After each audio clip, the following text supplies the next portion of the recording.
Hello, my name's David. I'm reading a story every night this week as part of the City Council's big reading challenge. I want to raise money for the Imagination Library, a charity that gives free books to children in Nottingham. Reading is so important for children, and that's why I'm going to read a story tonight and every night this week. It's called My Father's Dragon by Ruth Stiles Gannett.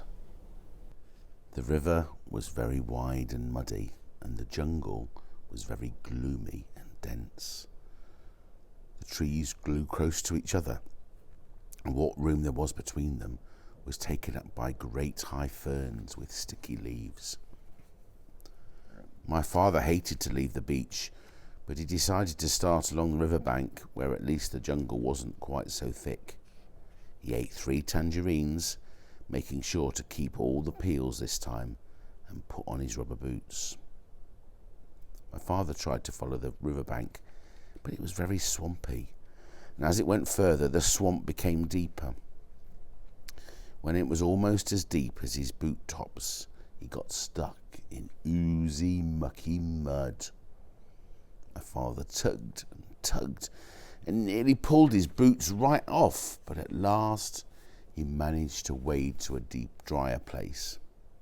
Here the jungle was so thick he could hardly see where the river was. He unpacked his compass and figured out the direction he should walk in order to stay close to the river. But he didn't know that the river made a very sharp curve away from him, just a little way beyond, and so he walked straight ahead, and he was getting further and further from the river. It was very hard to walk in the jungle. The sticky leaves of the ferns caught at my father's hair, and he kept tripping over roots and rotten logs.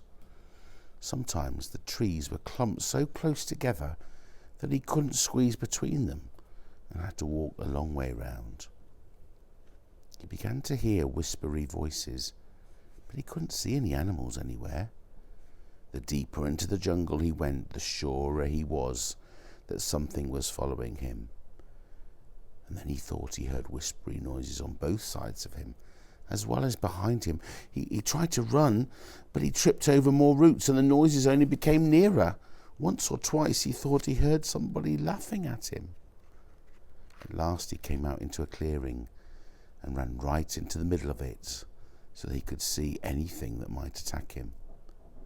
Was he surprised when he looked and saw 14 green eyes coming out of the jungle all round the clearing, and when the green eyes turned into 7 tigers. The tigers walked round him in a big circle, looking hungrier all the time, and then they sat down and began to talk. "I suppose you thought you didn't know you were trespassing in our jungle." Then the next tiger spoke. "I suppose you're going to say you didn't know it was our jungle. Did you know that one explorer, not one, has ever left this island alive?" said the third tiger. My father thought of the cat and knew this wasn't true, but of course he had too much sense in saying so. One doesn't contradict a hungry tiger. The tigers went on talking in turn. "You're our first little boy, you know. I'm curious to know if you're especially tender. Maybe you think we have regular meal times, but we don't.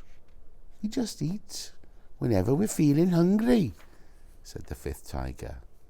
"And we're hungry right now.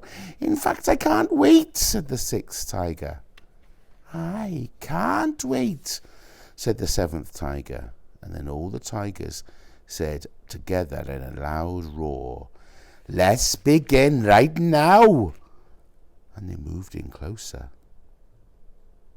My father looked at those 7 hungry tigers, and then he had an idea.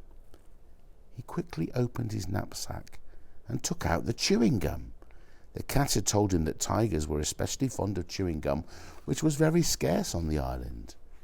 So he threw them each a piece, but they only growled. As fond as we are of chewing gum, we're sure we'd like you even better, they said, and moved so close he could feel them breathing on his face. But this is special chewing gum, said my father. If you keep on chewing it long enough, it will turn green, and if you plant it, it will grow more chewing gum, and the sooner you start chewing, the sooner you'll have more. The tigers said, Why didn't you say so? Isn't that fine?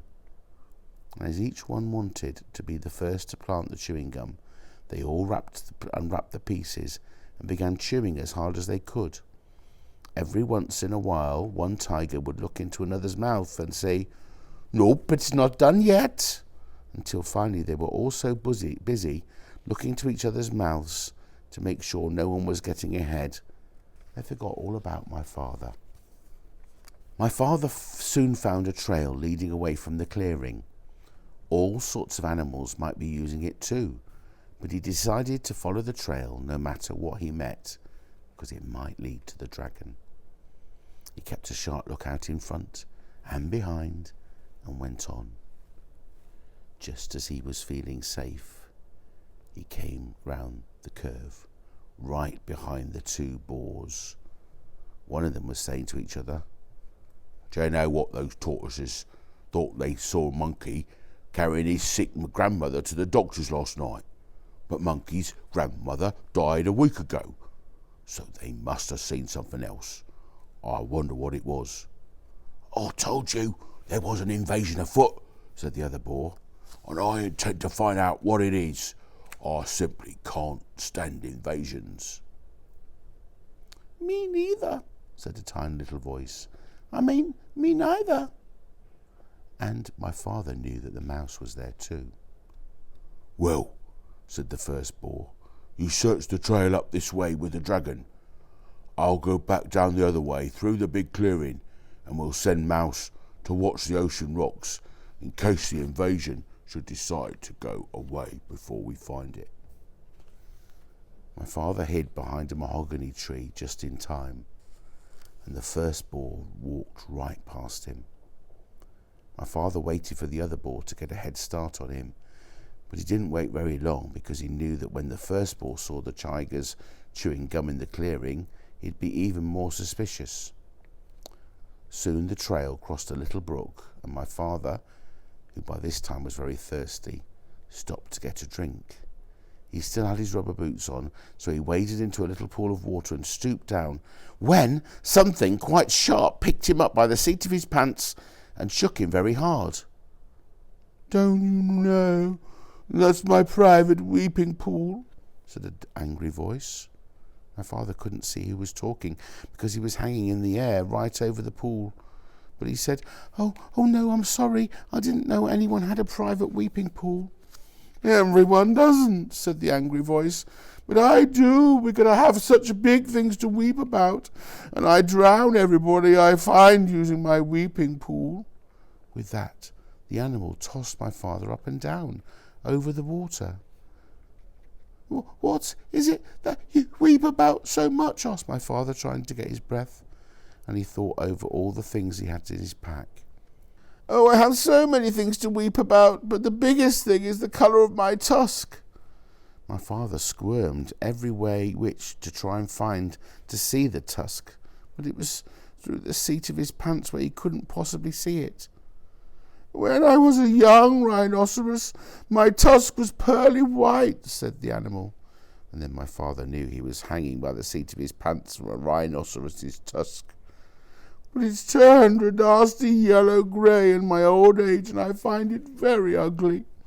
You see, everything else about me is ugly. But when I had a beautiful tusk, I didn't worry about the rest. But now my tusk is ugly too. I can't sleep nights just thinking about how completely ugly I am, and I weep all the time. But why should I be telling you these things? I caught you using my pool. Now I'm going to drown you. Oh, wait a minute, Rhinoceros, said my father. I may have some things that will make your tusk all white and beautiful again. Just let me down, and I'll give them to you. Rhinoceros said, You do? I can hardly believe it. Why, I'm so excited. And he put my father down and danced around in a circle while my father got out his tube of toothpaste and the toothbrush. Now, said my father, just move your tusk a little bit nearer, please, and I'll show you how to begin. My father wet the brush in the pool, squeezed a dab of toothpaste and scrubbed very hard in one tiny spot. Then he told the rhinoceros to wash it off, and when the pool was calm again, he told the rhinoceros to look into the water to see how white the little spot was. It was hard to see the dim light of the jungle, but sure enough, the spot shone pearly white, just like new. The rhinoceros was so pleased that he grabbed the toothbrush and started scrubbing violently, forgetting all about my father. Just then, my father heard hoof steps, and he jumped behind the rhinoceros. It was the boar coming back from the big clearing where the tigers were chewing gum. The boar looked at the rhinoceros, and at the toothbrush, and at the tube of toothpaste, and then he scratched his ear. "Tell me, rhinoceros," he said, "where did you get that fine tube of toothpaste and that toothbrush?" "Too busy," said the rhinoceros, and he went on brushing as hard as he could. The boar sniffed angrily and trotted down the trail towards the dragon, muttering to himself, "Very suspicious. Tigers too busy chewing gum. Rhinoceroses busy brushing their tusk. Must get hold of that invasion. Don't like it one bit, not one bit. It's upsetting everybody terribly. I wonder what it's doing here anyway." And that's where we leave the story tonight. I hope you enjoyed it. Find out what happens to Elmer tomorrow night. And if any parents or carers would like to sponsor our big reading challenge, please go to the GoFundMe website on screen so we can get even more stories to even more of our Nottingham children. Thank you.